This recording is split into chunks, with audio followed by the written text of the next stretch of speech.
Mesdames et messieurs, bonsoir et bienvenue dans cette émission qui est spéciale au G5 Sahel, une table ronde pour parler de l'organisation demain à Nouakchott de la conférence de coordination des partenaires et bailleurs de fonds du G5 Sahel pour le financement du programme d'investissement. Mais nous parlerons également d'autres aspects du G5 Sahel. Et pour parler de cette conférence, je reçois sur le plateau Monsieur, Son Excellence Maman Sambo Sidikou, qui est secrétaire permanent du G5 Sahel. Bonsoir. Bonsoir. Je reçois également Jean-Marc Gravellini, responsable de l'unité de coordination de l'Alliance du Sahel. Bonsoir. Bonsoir, monsieur. Et je reçois Son Excellence Angel Losada, représentant de l'Union européenne pour le Sahel. Bonsoir. Bonsoir. Et évidemment, je reçois Mikailou Sidibé, expert en chef infrastructure du G5 Sahel. Bonsoir. Bonsoir, chef. J'ai le plaisir d'animer cette table ronde avec des collègues du Mali, du Tchad, du Niger et du Burkina Faso.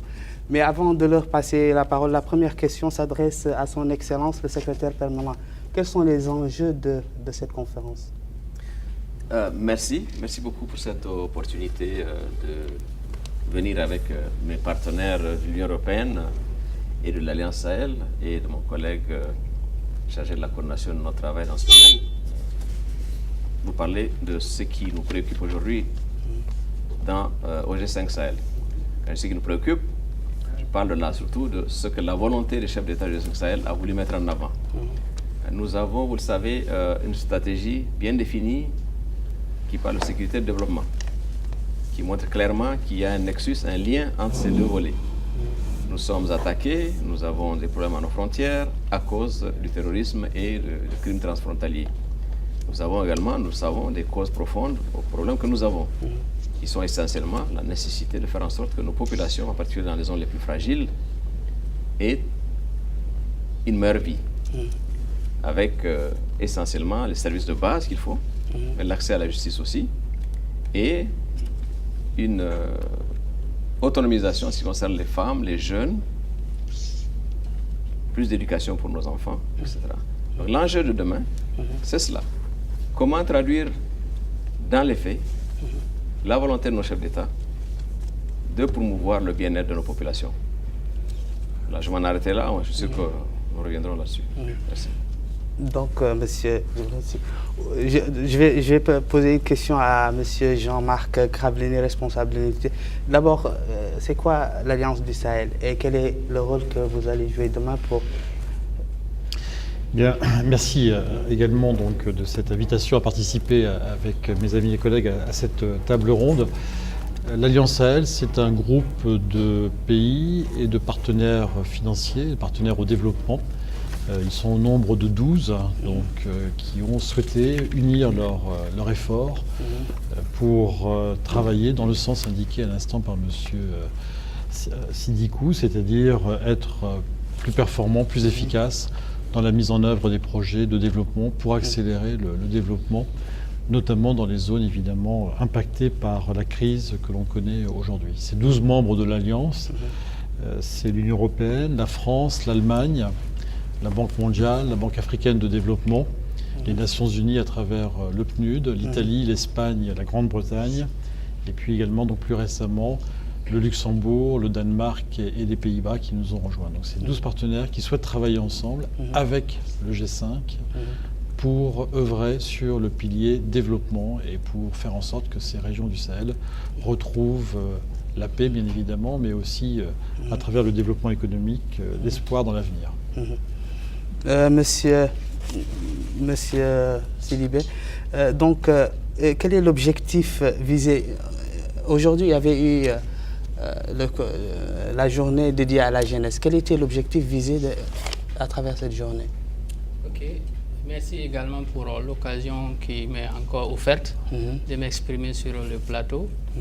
Et donc cette journée qui a été organisée en marge de la conférence de coordination était une tribune qui est offerte en fait à la jeunesse sahélienne de façon globale et particulièrement de la jeunesse mauritanienne pour participer également en fait on va dire à la grande messe.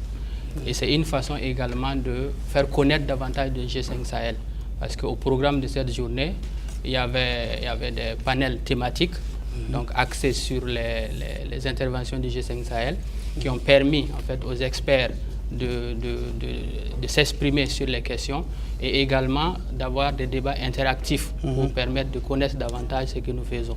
Et ensuite, vous savez, il y a eu des questions-réponses, comme on l'a dit, qui sont sanctionnées par des cadeaux et ça s'est terminé par un concert, comme on l'avait également annoncé. Donc ça a été une journée grandiose qui a permis au G5 de communier, on va dire, avec la population à la base. Voilà. Monsieur, Son Excellence, qu'est-ce qu'on peut attendre de l'Union européenne? L'Union européenne, avant tout, je voulais vous remercier également de cette opportunité que vous m'offrez d'être ici aujourd'hui. Je crois que c'est très important que le grand public connaisse vraiment ce qu'est le G5 et que fait l'Union européenne également pour le G5. Avant tout, l'Union européenne est un partenaire stratégique du G5 Sahel. Nous appuyons depuis le début cette organisation avec volonté et décision, volonté politique, comme l'avait dit Mme Mogherini, par exemple, la vice-présidente de la Commission et haute représentante. Au moment même où la force conjointe du G5 Sahel avait été annoncée, elle-même a tout de suite appuyé avec 50 millions d'euros cette avancée. C'est une décision des chefs d'État qu'elle a accompagnée. Donc l'Union européenne est un partenaire stratégique, mais un partenaire qui participe dans les deux grands secteurs, le secteur sécurité et le secteur développement, comme ceci a été très bien précisé par Maman Sidibé. Il l'appuie dans une volonté, comme je l'ai dit, de partenariat, dans cette idée qu'elle répète toujours d'ailleurs, et que nous répétons toujours, et qui est à la base même de notre pensée. Nous ne travaillons pas pour vous, non, nous travaillons avec vous. Donc, un principe qui est très important et que nous défendons toujours, c'est également le principe de l'appropriation. Ce que nous faisons parce que c'est approprié par vous et parce que c'est demandé par vous. Et c'est un peu la philosophie qu'il y a. À part cela, bien sûr, comme vous savez, l'Union européenne est le principal bailleur des pays du G5 Sahel, bien soit à travers le Fonds européen de développement ou avec les différentes apportations qu'ils font, que nous faisons actuellement. Donc voilà quelle est un peu la volonté politique, mais également sur le terrain et agir sur le terrain pour, comme l'a très bien dit Mme Sidibé, la population perçoive ces dividendes de la paix et de la sécurité. Mais il faut qu'il y ait la sécurité et il faut immédiatement que l'action de développement agisse sur ces populations et sur ces zones les plus fragiles. Merci. Donc, je vais permettre à mes collègues de poser leurs questions et je vais commencer par Awoy Touré, journaliste à l'ORTM du Mali. Bonsoir. Oui, bonsoir chers téléspectateurs et bonsoir chers invités. Moi, ma question, c'est juste de savoir, la question elle sera pour les 4 invités, du G5 Sahel sécuritaire. Demain, nous allons vers un G5 Sahel économique, de développement, de la promotion des investissements. Pourquoi ce changement de cap après 4 ans d'existence? Si vous me permettez, en réalité, il n'y a pas de changement de cap. Il y a une stratégie basée sur ces 2 volets. Nous devons marcher sur nos 2 jambes. Nous préoccuper de sécurité parce que la première mission régalienne de tout État, c'est de protéger sa population de toute menace physique. Chaque État, encore plus de 5 États qui décident de mutualiser leurs efforts et de le faire ensemble. Mais cela dit, ça ne suffit pas. Il n'y a pas de solution militaire ou que militaire à nos problèmes. Il faut que les populations sentent que leurs États sont effectivement avec eux. Quand on parle de présence de l'État, ce n'est pas seulement la présence du fusil. C'est aussi l'école pour les enfants. C'est l'eau pour les populations, eau potable, ou l'eau pour les pasteurs, pour les éleveurs. C'est la santé. Il y a des problèmes en ce moment sur certaines frontières parce que les infirmiers sont partis, parce que les maîtres sont partis. Donc il n'y a pas, en fait, de glissement. Il y a simplement une sorte de réajustement au niveau de la communication et au niveau de l'action tangible pour dire, oui, nous allons renforcer notre action militaire, nous allons opérationnaliser mieux notre force, mais il faut absolument accompagner cela par des actions de développement. D'ailleurs, vous verrez que dans le programme d'investissement prioritaire qui va être discuté demain, au cours de la grande conférence, il y a un volet sécurité qui concerne des secteurs aussi essentiels que la formation de nos militaires, le renforcement de leur capacité à planifier mieux, à se préparer et à avoir une doctrine commune ensemble et à aller chercher ceux qui nous cherchent noises. Il y a tout un volet déminage, parce qu'il y a énormément de mines posées par les forces négatives dans beaucoup de nos régions, etc. Je voulais dire par là que pour développer, il faut cette sécurité. Je vous donne un exemple. Lorsque je vais au Mali, que le Premier ministre Boubé Mega me dit les enfants doivent retourner à l'école. Mais pour qu'ils retournent à l'école, il faut que la zone soit sécurisée. Pour retourner à l'école, il faut qu'ils aient les outils didactiques qu'il faut. Pour qu'ils retournent à l'école, il faut arrêter que les maîtres votent avec leurs pieds. C'est-à-dire partent de ces régions-là. Il faut aussi s'assurer que lorsqu'on a le paludisme ou qu'on a certaines maladies, il y a des infirmiers avec des médicaments pour s'occuper de ça. Mais ce n'est pas possible tant que ces zones ne sont pas sécurisées. Donc, cela se fera. Je vous donne un autre exemple, moins militaire, mais quand même militaire. Les oiseaux granivores, les ennemis de culture, sont dans beaucoup de zones qui sont aussi infestées par le terrorisme, malheureusement. Il faut un partenariat étroit entre l'armée, la force conjointe, et les services pour faire face à cela. Bon, maintenant, il est vrai que fondamentalement, moi, si je suis quelqu'un, disons, à Néma, où j'étais pour la fête nationale, le 28, et en allant vers le Mali, il est évident que ce qui me préoccupera, c'est que je puisse avoir l'eau à côté. C'est important, cela. Il est important que si je suis à Gorom, et à Burkina ici, que je sache qu'il y a les soins de santé, etc., etc. Donc, ne tentons pas de dissocier ou de mettre l'un contre l'autre le volet économique ou le volet développement. Mais il se trouve qu'aujourd'hui, nous avons décidé de marcher aussi sur l'autre pied de façon plus résolue. Et nous mettons en pratique, nous allons essayer d'opérationnaliser ce que les chefs d'État ont recommandé avec nos partenaires qui nous accompagnent. Parce que la réunion de demain, en réalité, la grande conférence de demain, c'est surtout aussi la manifestation d'un partenariat dans les faits. Alliance Sahel, Union européenne, Arabie Saoudite qui est là, Maroc qui est là, le Danemark, enfin j'en passe, les États-Unis, les Émirats arabes unis, etc. Tous ces partenaires viendront demain dire nous vous soutenons en ce qui concerne l'opérationnalisation de la force conjointe, mais nous allons aussi mettre l'accent dorénavant et vous aider à avancer dans le domaine économique, dans le domaine du développement. Et moi, je peux le dire sur ce plateau, déjà en anticipation, je suis optimiste pour la grande conférence de demain. Merci. La même question s'adresse à vous, monsieur Jean-Marc Gravelines. Oui, donc je peux aller que dans le sens indiqué effectivement par Maman Sidikou à l'instant. On dit souvent il ne peut pas y avoir de développement sans sécurité. Et puis en même temps, il n'y a pas de sécurité effectivement sans développement. Et je pense que l'action des partenaires du G5, des partenaires bailleurs de fonds, et en particulier l'action des membres de l'Alliance Sahel, vise en effet à offrir à nouveau, permettre que des services soient offerts aux populations sahéliennes touchées par ces crises, donc l'accès à l'eau, l'accès à l'énergie, l'accès à l'éducation évidemment, l'accès aux soins, et puis également essayer aussi de créer de la richesse et d'essayer d'accompagner les filières de production agricole, d'élevage. Il y a un vrai potentiel et à travers ces filières, à travers ces richesses créées, ce sont des revenus qui peuvent être redistribués. Et tout cela, au bout du compte, c'est pour un objectif, c'est permettre aux populations finalement d'améliorer leurs conditions de vie immédiates et aussi de retrouver l'espoir pour l'avenir. Et je pense que l'espoir pour l'avenir, une certaine forme d'optimisme, c'est un élément extrêmement fort qui doit concourir aussi à la sécurisation de ces zones et au retour à la paix. Monsieur Angel, par rapport à la question de... Oui, bien sûr, je peux être...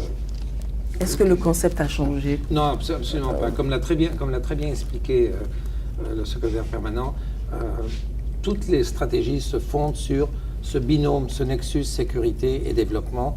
Les deux vont de pair. Il est vrai que quand le G5 est créé, d'ailleurs le président Aziz a été un grand impulseur de la création du G5, comme vous savez, au début, l'élément même développement était très mis en avant puisque c'était les ministres du plan qui étaient les ministres de tutelle. Mais il est vrai également que la situation sécuritaire s'étant détériorée d'une telle façon, l'élément sécuritaire a pris beaucoup de force, justement avec la création de la force conjointe. Et là, je voudrais apporter quelque chose qui démontre cette unité. Si on analyse le concept d'opération de la force conjointe, on voit qu'il y a 4 objectifs qu'il prévoit. Le premier, c'est lutter contre le terrorisme, les trafics illicites, aussi bien de drogue que de personnes, c'est le premier objectif. Le deuxième objectif, c'est ce qu'a dit justement tout à l'heure le secrétaire permanent, c'est rétablir la présence de l'État là où l'État est absent. Puisqu'en fin de compte, il y a cette phrase que je répète souvent et qui est vraie, c'est que le vide de l'État, c'est l'oxygène du terrorisme, en fin de compte. Ça, c'est le deuxième objectif. Et le troisième objectif va dans le sens du développement. C'est contribuer aux actions de développement, aux actions économiques qui sont menées. Par exemple, si une route est construite, assurer que cette route peut être construite en sécurité et que les travailleurs peuvent agir correctement. Et la quatrième, en relation avec la question humanitaire, assurer également que l'aide humanitaire peut être acheminée vers ceux qui en ont besoin. Voilà quels sont les objectifs de la force conjointe. Alors, un élément qui est purement sécuritaire, si on analyse comme tel, comme la force conjointe, on voit qu'il a une diversification. C'est vrai qu'il ne faut pas aller trop loin. On est au début. Pour l'instant, ce qu'il faut, c'est sécuriser les zones et immédiatement apporter les éléments de développement. Mais dans l'idée qu'il y avait de création du G5, de la force conjointe, du concept d'opération, ces deux éléments, sécurité et développement, ne sont pas l'un après l'autre. Les deux sont imbriqués, mais pour qu'il y ait du développement, il faut d'abord que la zone soit sécurisée. Donc je vais passer la parole à M. Dufré Ilno de Radio Tchad. Bonsoir, ma question s'adresse au secrétaire permanent. Monsieur le secrétaire permanent, est-ce que la conférence de demain va rassembler aux autres dans le fond, où on se limite aux annonces et qu'on ne voit pas du concret? Et le concret, les jeunes l'ont demandé ce matin lors de la journée de la jeunesse du Sahel. Est-ce que la conférence de demain va ressembler dans le fond aux autres? Non, d'abord, elle n'est pas conçue pour être comme les autres. Ce n'est pas une table ronde classique où chacun vient dire « je vous donne des millions » et puis après on se sépare et puis on attend ces millions. Le PIP, le programme d'investissement prioritaire, est un programme réfléchi qui a fait participer énormément de cercles dans nos pays, énormément de services, et qui nous permet de façon concrète de prendre en compte des problèmes essentiels. Nous ne pouvons pas nous réunir, prendre des promesses et repartir parce que les gens vont nous demander des comptes. Alors nous avons voulu cette conférence comme une conférence de coordination d'abord de partenaires qui viennent ensemble nous aider, alors que nous-mêmes nous contribuons à ce que nous allons faire. Et ensuite, il y aura forcément des promesses, il y aura forcément des annonces, que nous mettions en place des mécanismes de suivi, mais ensemble, parce que nous allons être redevables ensemble. Nous d'abord, G5 Sahel, mais aussi nos partenaires. Alors demain, suivez avec nous les débats, suivez avec nous les discussions ou les annonces, et nous vous dirons à la fin, voilà comment ce qui a été levé, voilà comment nous comptons nous assurer que cela est effectivement levé et ne pas attendre encore. Ce matin, je disais aux jeunes Mauritaniens qui représentent leurs frères du Sahel, leurs sœurs du Sahel, que nous vivons en fait des moments mémorables, des moments historiques. Moi, quand j'ai fait mon voyage en Néma, m'a ouvert les yeux sur quelque chose. C'est que ça marche si vous êtes organisé. Les choses marchent si vous êtes organisé, s'il y a la volonté de faire avancer les choses. Et c'est ça ce que nous devons traduire dans le fait demain ensemble, en disant à nos partenaires, merci pour vos annonces, mais mettons-nous ensemble sur le suivi de ce qui a été annoncé, pour le mobiliser effectivement, le traduire sur le terrain en projet de développement concret ou en mise en œuvre des projets que nous avons présentés, mais faisons-le ensemble, parce qu'ensemble nous allons devoir rendre compte, nous en premier, comme je disais tantôt. Ensuite, franchement, il faut apprendre les leçons des tables rondes qu'il y avait avant. Et c'est en cela que c'est différent. Maintenant que les gens le disent, nous savons encore plus que nous sommes bien surveillés sur la question. Donc, oui. Oui, la question est sous-jacente. 2 milliards d'euros, c'est beaucoup d'argent. Nous aimerions bien savoir, le G5 Sahel, c'est 5 pays. Comment va se passer le partage des investissements, puisqu'il est question de parler de promotion des infrastructures et du développement humain surtout. Je laisserai M. Sidibé qui coordonne tout ça le son de répondre, mais je dirais simplement ceci, c'est que nous avons mis en commun nos moyens, nous avons mutualisé les moyens déjà que nous avons, les moyens réduits que nous avons. Et deuxièmement, dans la planification et dans les échanges sur la mise en œuvre ou le développement du PIP, nous nous sommes assurés qu'on n'oublie pas certains endroits, on n'oublie pas certains pays au détriment d'autres, on n'oublie pas certaines régions au détriment d'autres. Mais cela se verra dans les faits aussi. Et les projets détaillés doivent pouvoir le montrer. D'ailleurs, nous avions une discussion là-dessus juste avant de venir ici. Monsieur Sidibé, vous précisez après. On va passer à une courte pause et on continue. Oui. Ok.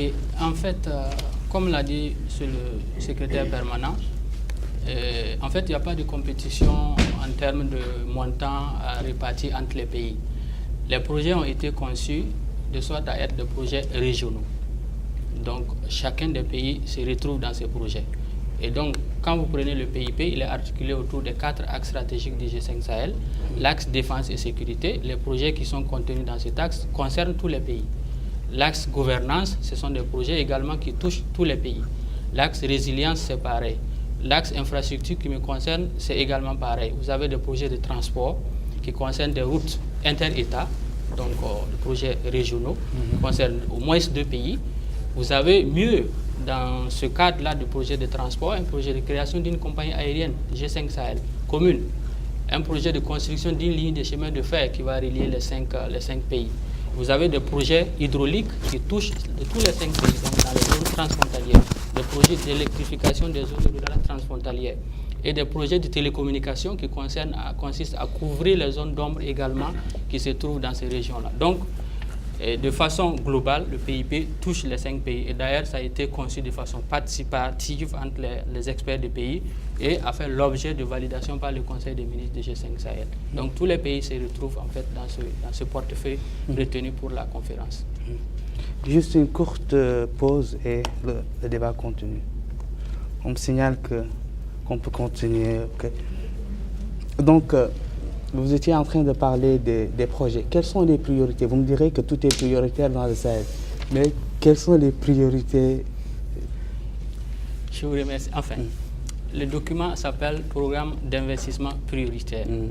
On va dire, en fait, c'est la synthèse priorité des priorités qui a été retenue, pour nous en tout cas, et qui a été soumis justement à cette conférence. Tous les projets retenus sont prioritaires.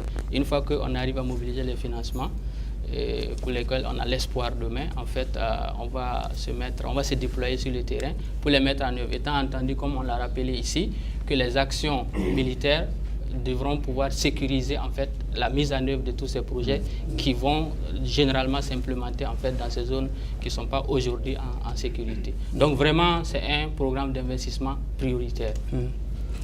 Parlant, si vous permettez, parlant des projets, pour les retenir, est-ce que c'est parce qu'ils sont matures ou bien est-ce que c'est les études de faisabilité qui ont guidé ce choix ou bien c'est d'autres facteurs qui ont amené les experts à retenir les 40 projets?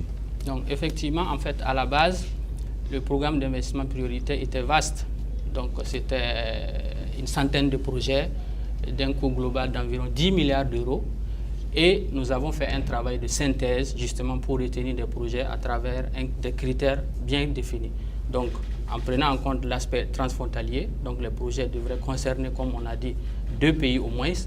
Ensuite, en tenant compte justement de ce que vous avez dit, la faisabilité du projet sur la période, parce que le portefeuille qui est présenté demain à la conférence couvre la période 2019-2021. C'est la première phase en fait pour nous de la mise en œuvre de notre vaste et ambitieux programme initial. Et le troisième critère, c'est l'urgence en fait. Donc les projets retenus sont dans des zones où vraiment il y a nécessité d'intervenir maintenant. Donc en couplant tous ces critères, ça nous a permis d'avoir justement ce portefeuille de projets restreint qui a d'abord été avalisé, on va dire, même par les partenaires. Donc nous avons travaillé avec les experts également, les partenaires qui nous accompagnent pour qu'on ait un document consensuel qui pourra être justement demain financer pour nous intégralement l'espoir que nous Et avons. c'est cette urgence, je peux me permettre, excusez-moi de prendre souvent la parole, c'est cette urgence qui a fait que nos chefs d'État ont décidé, le 2 juillet, ici à Nouakchott, d'aller plus vite. Parce que il est évident que nos populations, sur les frontières, dans les zones les plus fragiles, les endroits les plus vulnérables, ont besoin d'un certain nombre d'éléments essentiels, comme l'eau par exemple. Et nous avons extrait du PIP, du Programme d'investissement prioritaire, un certain nombre de projets à mener en partenariat avec nos amis de l'Alliance Sahel, sous forme d'urgence. Et là, je laisserai certainement Gravelini qui gère au niveau de l'Alliance Sahel cela, peut-être donner des précisions. Mais vous ne pouvez pas, objectivement, sur la durée, préparer un programme et espérer que les gens soient patients pour l'attendre, que ça se fasse de la façon classique que se font les projets de développement. Donc, nous avons extrait cela. Nous pensons qu'il faut de l'eau dans certaines zones, sur les zones frontalières. Nous pensons qu'il faut l'accès à la justice, la justiciarisation, pour aider aussi à la cohésion nationale et sociale dans nos pays, ou dans ces zones-là. Et c'est pour ça que le programme d'urgence du G5 Sahel a également été, le programme de développement urgent a été également mis en place. Mais comme je dis, je ne suis pas seul sur ce plateau et nous ne sommes pas les seuls partis prenants, donc je ne laisserai parler. Est-ce qu'il y a les mécanismes mis en place pour concrétiser, c'est-à-dire les promesses? Et l'autre question s'adresse à M. Jean-Marc Gravelini. Est-ce que le G5 Sahel peut compter pour la journée de demain sur les financements de... Est-ce que c'est... Alors, je ne voudrais pas anticiper, évidemment, sur l'annonce des partenaires au développement, et plus particulièrement des partenaires membres de l'Alliance. Ils annonceront leur contribution demain, et je crois qu'il faut effectivement leur réserver l'exclusivité de cette annonce. Je pense, comme le disait Maman Sidikou à l'instant, on peut être optimiste, d'autant plus que ce qu'indiquait le secrétaire permanent en ce qui concerne ces projets d'urgence, la demande des 5 chefs d'État au mois de juillet ici à Nouakchott, à l'occasion du sommet de l'Union africaine, de pouvoir identifier des opérations qui doivent se réaliser très vite sur le terrain pour que les populations voient rapidement, mais en l'espace de quelques mois, des choses bouger, s'améliorer en ce qui concerne leurs conditions de vie. Les zones géographiques sont très localisées, les zones les plus sensibles, là où il y a des enjeux effectivement importants, transfrontaliers, des enjeux sécuritaires. La thématique de l'eau, l'eau potable, l'eau pour les pasteurs et puis l'eau d'irrigation. La question importante effectivement de la cohésion, du retour de la cohésion sociale, de la justice. Et puis également faire en sorte, à travers ce qu'on appelle la résilience, que les populations retrouvent une capacité en quelque sorte à vivre de leurs activités économiques, en particulier agricoles.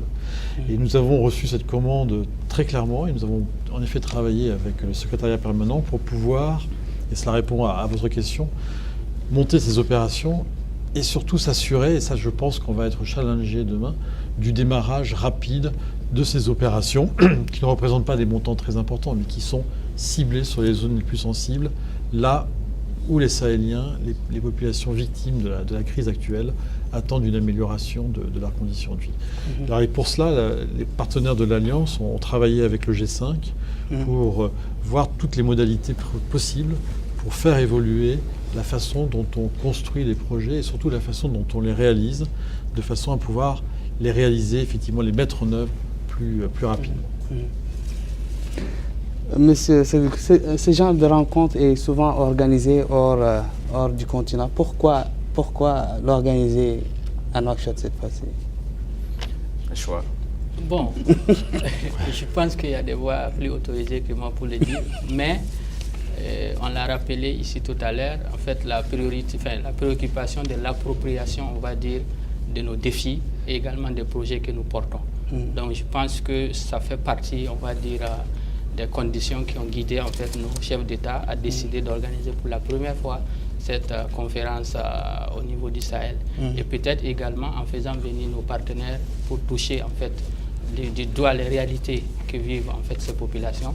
Ça leur permettra d'avoir, on va dire, beaucoup plus de sensibilité pour que en fait ils nous accompagnent davantage à réaliser ces projets-là. Si vous permettez, justement, je l'ai mentionné tout à l'heure, Sylvie a très bien dit, effectivement, le principe de l'appropriation est fondamental.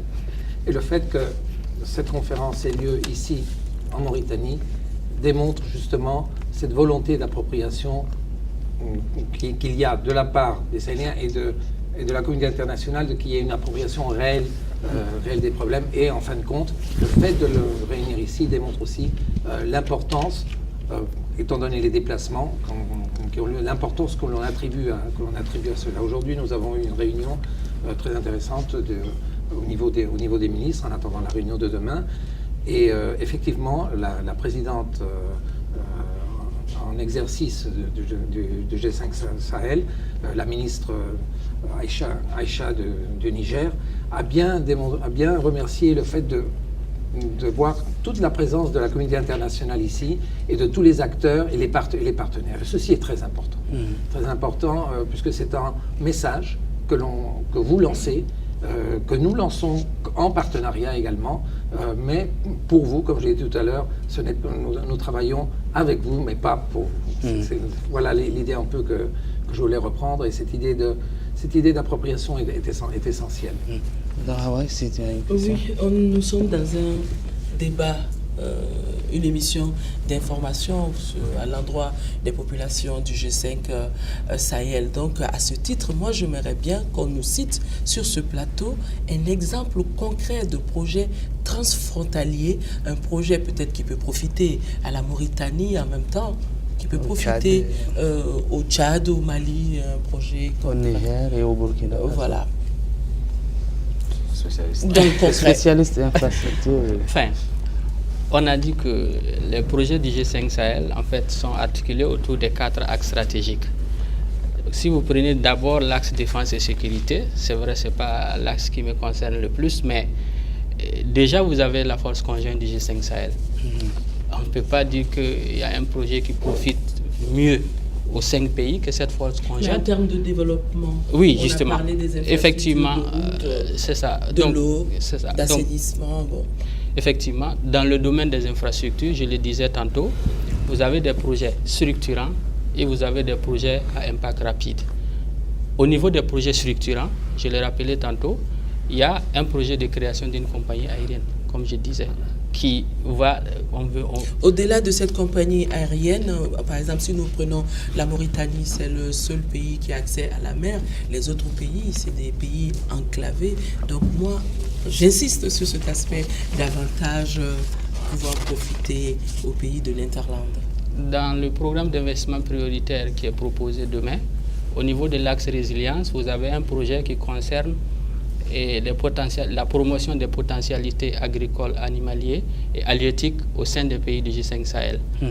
C'est un projet pour lequel on dispose déjà d'une étude de faisabilité qui a fait en fait un diagnostic et qui permet de nous dire aujourd'hui comment on va en fait échanger ces produits entre nous pour que mutuellement on puisse en bénéficier. Et justement, l'exemple de la Mauritanie est éloquent. En fait. Le poisson mauritanien. Absolument. Donc, le bétail des autres pays. Il faut aller beaucoup plus dans l'intégration pour permettre ça. Donc il y a des questions qu'il faudra en fait traiter, des questions d'intégration douanière, des questions, on va dire, de gestion des frontières pour que en fait ce commerce-là puisse se faire aisément. Et c'est dans cette dynamique que nous sommes. Nous espérons que, comme on a dit, c'est une première phase de mise en œuvre de notre programme 2019-2021. On se donne rendez-vous en 2021. Vous allez voir des actions concrètes que nous aurons réalisées. Sans vouloir vous couper avant la pause, je pense même que le président mauritanien Mohamed Abdelaziz avait fait une proposition lors de la conférence de Bamako allant dans ce sens. Qu'en est-il? Absolument. Justement, lors de ce sommet en février 2017, le secrétariat permanent a été instruit de mener en fait une étude parce que bon, on ne peut pas tout de suite se lancer dans un projet sans avoir des bases, on va dire, objectives, on va dire. Donc, nous, on a bénéficié d'un financement déjà d'un partenaire, notamment la BADEA, la Banque arabe pour le développement économique en Afrique, qui a mis à notre disposition des fonds pour réaliser cette étude. Le rapport a fait l'objet de validation au mois d'octobre dernier seulement. Et donc, des pistes sont sur la table. Et d'ailleurs, nous avons même des promesses de financement pour justement dégager des projets à partir de ce diagnostic qui a été fait. Et comme on dit, en tout cas, c'est prometteur. Donc, on développera des actions qui sont issues de cette étude diagnostique qui vient d'être bouclée. Je pense que... Oui. Non, mais peut-être effectivement, si vous le permettez, pour compléter Très vite, monsieur Sidibé, je pense qu'effectivement, vous avez raison, les projets d'élevage, les projets si on pense par exemple à cette zone qu'on appelle les trois frontières, Mali, Burkina et Niger, on a une activité d'élevage importante, d'élevage transhumant, qui par définition ne connaît pas forcément les frontières. On sait que les questions d'accès à l'eau pour l'élevage, de partage des ressources en eau, mais aussi de l'accès à la terre, sont souvent source de conflits. Et je pense en effet que le secrétariat permanent du G5 a mis un accent particulier sur ces projets de promotion, de renforcement, d'amélioration des performances de l'élevage, dans ce souci aussi de la sécurisation de cette activité. Si on parle par exemple de la zone frontalière entre le Mali et la Mauritanie ou autour du lac Tchad, on a la question extrêmement importante des populations réfugiées qui viennent de l'ensemble de ces régions, leur relation avec les populations autochtones, relancer des opérations économiques de façon à créer en quelque sorte une activité pour ces populations, à générer des revenus. Et je pense aussi aux grands projets d'électrification, parce qu'on parle des petits projets très proches de la population, mais l'accès à l'énergie est un point très important. Et quand on peut aujourd'hui, à travers des projets d'interconnexion régionale, permettre effectivement de desservir des zones enclavées, c'est une des actions régionales portées par le G5 qui a énormément d'importance, encore une fois, pour le développement et la sécurisation de ces zones. Donc une pause pour permettre à mes collègues du Burkina et du Niger de venir sur le plateau pour poser eux aussi leurs questions. Une pause.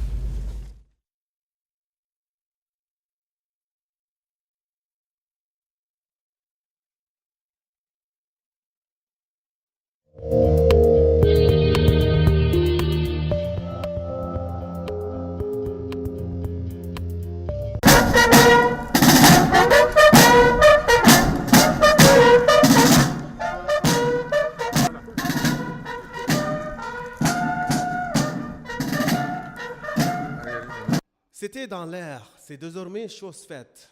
Le collège de défense sera désormais chapeauté par le G5 Sahel. Ainsi, l'état-major général des armées de Mauritanie remet cet établissement militaire au G5 Sahel. En d'autres termes, la création de cet établissement s'inscrit dans le cadre de la volonté de faire bénéficier les pays de la sous-région de l'approche mauritanienne en matière de sécurité et de lutte contre le terrorisme.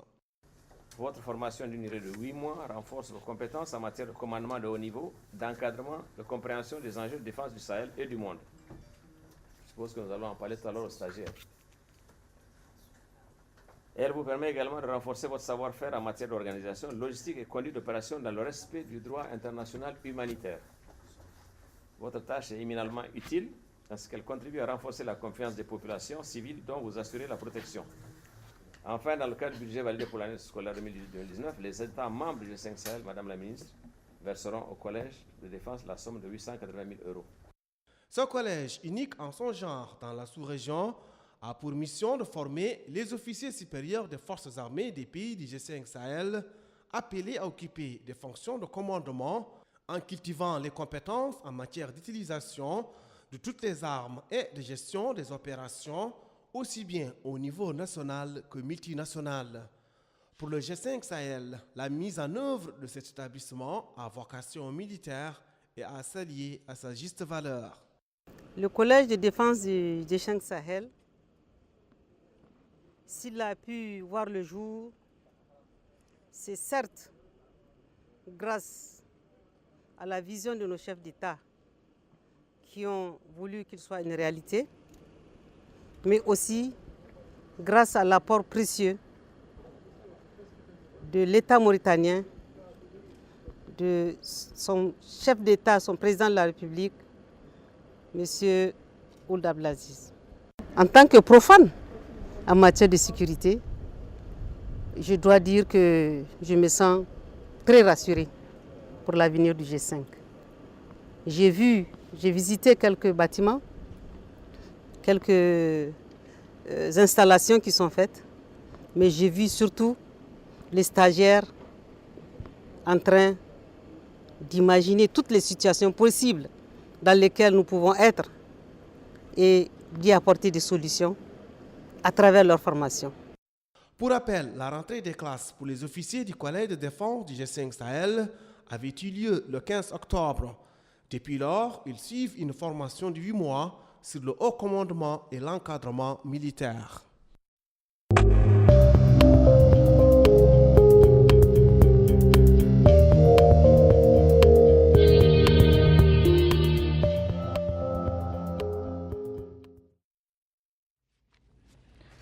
Merci de vous retrouver. Merci de nous retrouver sur le plateau dans cette émission spéciale G5 Sahel. Donc, je présente mon collègue du Burkina, Paul Miki Rwamba. Oui. Vous pouvez poser votre question. Merci beaucoup. Alors moi, j'ai une question un peu simple. Ça concerne un peu la coordination des différents projets que nous avons déjà dans nos pays. Parce que vous savez qu'avant la mise en place du G5 Sahel dans certains pays de ce regroupement, il y avait déjà des projets qui étaient en cours de mise en œuvre. Si je prends l'exemple du Burkina, au regard justement de la montée du terrorisme, le gouvernement a décidé de la mise en place d'un programme que l'on a appelé le programme d'urgence pour le Sahel. Alors je voudrais savoir justement comment se fera cette coordination entre ces programmes nationaux et puis l'ensemble des programmes dans le cadre du G5 Sahel. Merci. Permettez-moi tout d'abord de dire ceci, et M. Sylvie, encore une fois, détaillera la réponse. Au départ, nous avions une multitude de projets. 10 milliards par-ci, 9 milliards par-là, 6 milliards d'euros par-là. Puis nous avons rencontré nos ministres, nous avons discuté de façon plus approfondie, et la conclusion c'était que le G5 Sahel a eu une aire d'action bien précise. Les frontières, les zones fragiles et tout ce qui peut promouvoir l'intégration du pays. Parfois, il est possible qu'un projet exécuté par le Burkina soit sur la frontière complété par un projet G5 Sahel. Mais tout ce qui est national est d'abord national. C'est cette première distinction qu'il faut faire. Ensuite, la coordination se fait de façon assez simple aussi. Parce que les ministres de la planification et de l'économie sont nos ministres de tutelle. Et qui en réalité pilotent et nous donnent les orientations qu'il faut pour justement que les différents projets si je peux me permettre cette expression, ne se marchent pas sur les pieds, ne se télescopent pas. Voilà, je voudrais juste donner cette précision-là. Je suis sûr qu'il doit y avoir des exemples très précis. Par exemple, dans le cadre du PDU, le programme d'urgence de développement du G5 Sahel, il en a été amené à des choix. Plutôt que de faire une retenue d'eau ici ou un barrage là, on a préféré le faire à tel autre endroit. Dans le cas de Burkina, c'est assez précis. Je n'ai pas le nom de l'endroit en ce moment.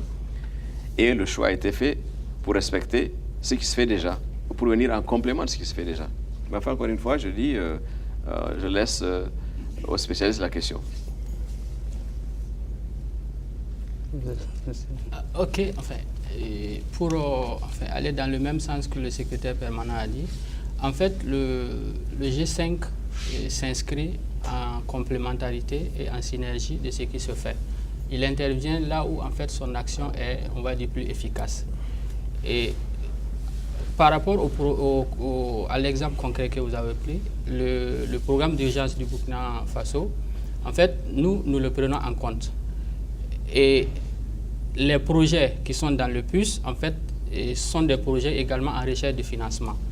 Nous, en reprenant un certain nombre et en faisant beaucoup plus de promotion, ça permet de mobiliser des financements au profit de ces projets-là.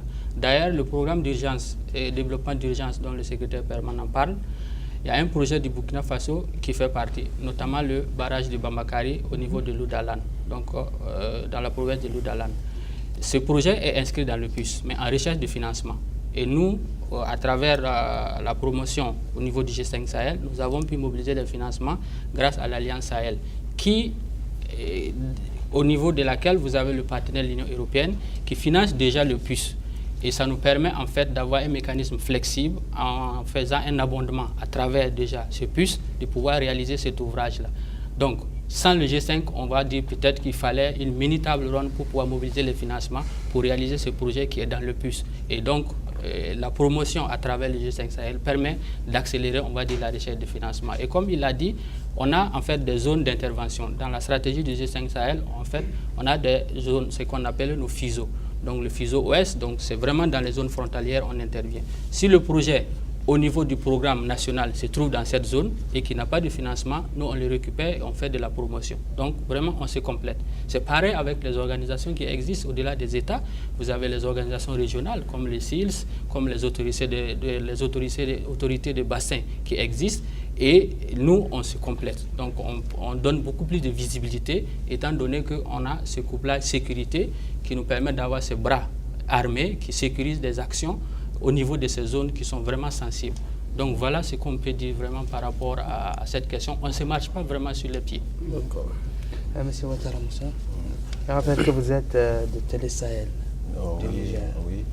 Donc en prélude à la conférence de demain, s'est tenue aujourd'hui une conférence qui a mis l'accent sur la jeunesse, qui avait pour but cette conférence de trouver vraiment les déterminants pour donner les moyens et à la jeunesse de ne pas verser dans l'extrémisme violent. Il se trouve qu'au Niger, actuellement, les autorités sont en train de faire une chose extraordinaire, c'est la déradicalisation des ex-combattants, des jeunes qui sont partis combattre, qui ont décidé de déposer les armes et ils sont revenus. Maintenant, ces jeunes ont vraiment besoin de moyens pour s'insérer dans le tissu socio-économique. Et je ne sais pas, est-ce que maintenant le G5 Sahel est en train de prendre en compte cet aspect? La question aux partenaires d'abord. Aux partenaires D'abord, je crois que c'est le G5. Le G5. Non, je voulais d'abord dire qu'il y a à peine 2 semaines et demie, moi j'étais à N'Djamena avec un certain nombre de partenaires de l'Union africaine, des Nations Unies, de l'USAID et des organisations de la société civile, des religieux, etc., pour discuter de la question de l'extrémisme violent et de la radicalisation des jeunes, pour parler de cette dimension d'abord, de cet aspect. Vous savez, un jour, je crois que c'est le ministre malien du culte qui m'a dit « Nous avons abandonné le champ religieux aux autres, aux terroristes. » Quelque part, il veut dire que nous avons abandonné la dimension éducative aux autres. Et ils remplissent le vide. Donc il y a un travail à faire à ce niveau-là, de sensibilisation, etc. Et cette réunion avait prévu de permettre à chacun de nos pays de développer un plan d'action dans ce sens-là, à partir d'une stratégie indicative générale. Bon, ça c'est un aspect des choses. Vous avez parlé du cas du Niger, où il y a des efforts de radicalisation, de déradicalisation. Nous avons une cellule qui s'occupe que de ça au niveau du G5 Sahel, qui est en contact, qui est en relation avec d'autres cellules, avec le CNES du Niger, avec d'autres organisations également. Mais il n'y a pas qu'au Niger qui a cet effort. Ici, en Mauritanie, il y a l'un des modèles de lutte contre la radicalisation, qui fait que, d'après ce que j'en sais, même des extrémistes qui ont été pris et enfermés ont été réhabilités et sont devenus des alliés de choix de nos États, des populations, pour résister à la radicalisation, pour aussi travailler sur le sens véritable de notre livre commun, le Coran et les religions musulmanes. Pour ça, c'est la dimension, disons, disons beaucoup plus idéologique. Mais il y a aussi l'autre aspect. C'est qu'effectivement, les jeunes aujourd'hui ont besoin énorme d'emplois. Ils sont comme la majorité de la population. L'un d'eux m'a dit il n'y a pas longtemps, nous ne sommes pas l'avenir, nous sommes le présent. Nous sommes votre présent, faites attention. Dans nos projets du PIP, et là aussi on peut avoir des détails avec le spécialiste, il y a des projets précis de création d'emplois pour les jeunes. Il faut que nous mettions de plus en plus l'accent là-dessus, que nous mettions l'accent au maximum sur la formation, mais la formation qui aboutit à un emploi. Sinon, le vote sera pour le radicalisme, ou pour l'extrémisme violent, ou pour les trafiquants en tout genre, qui se rejoignent en réalité. Parce que pour les récupérer les jeunes, nous allons en fait créer les conditions pour qu'ils rejoignent non pas seulement les criminels, extrémistes violents, terroristes, mais aussi les trafiquants en tout genre, y compris de drogue, d'êtres humains, etc. Donc il y a donc ces deux dimensions qu'il faut réellement amener ensemble. Voilà ce que je peux vous dire, mais je crois qu'il faut que nous apprenions les uns des autres aussi. Il faut qu'au sein du G5 Sahel, les expériences ici et là puissent se fertiliser et nous permettre de trouver une solution à ce problème peut-être le plus épineux que nous allons affronter dans les années à venir. Merci. Ma question maintenant à l'Alliance Sahel, et qui a annoncé une aide de 90 millions d'euros. Selon vous, elle n'est pas minime, cette aide? Pour vraiment des bailleurs de fonds. Nous allons attendre demain ce que l'on annonce. Non, en revanche, si vous permettez, sur ce thème de la jeunesse, si vous permettez, je pense qu'il y a c'est un sujet effectivement très important. Et le lien entre l'éducation et l'employabilité est un thème central. Il y a à la fois des opportunités, enfin, je veux dire, une population jeune, une population qu'il faudra nourrir, qu'il faudra... pour laquelle il faudra créer en quelque sorte des opportunités d'emploi, parce qu'il y aura une demande intérieure. Et je pense qu'on a effectivement, et je crois que le G5, le secrétaire permanent du G5 a mis l'accent, on a tout de même sur le Sahel des filières, je pense aux filières agricoles et les filières d'élevage, qui aujourd'hui doivent pouvoir devenir plus performantes, plus intensive en quelque sorte, tout en respectant évidemment l'environnement et l'équité sociale. La filière élevage, par exemple, je pense qu'il y a là, pour les pays sahéliens, une opportunité extraordinaire. Il y aura une demande en protéines qui sera de plus en plus forte. Ce sont des milliers d'emplois, voire des millions d'emplois qui peuvent être créés. C'est la même chose pour l'agriculture. Il faut évidemment investir, et c'est ce que les bailleurs de fonds, les partenaires font avec les pays du G5 et avec le G5, investir pour améliorer les performances techniques, mais aussi faciliter la transhumance, aussi faciliter les débouchés vers les zones de consommation, la transformation. C'est un ensemble compliqué, mais je crois que ce qui est intéressant, et c'est un point, c'est qu'aujourd'hui, dans cette démarche, il y a non seulement l'union des pays du G5, autour du G5, pour trouver des solutions communes, mais aussi l'union des partenaires. Je parle pour l'Alliance Sahel, puisque les 12 partenaires ont décidé de travailler ensemble dans cet objectif commun. Ma question peut-être...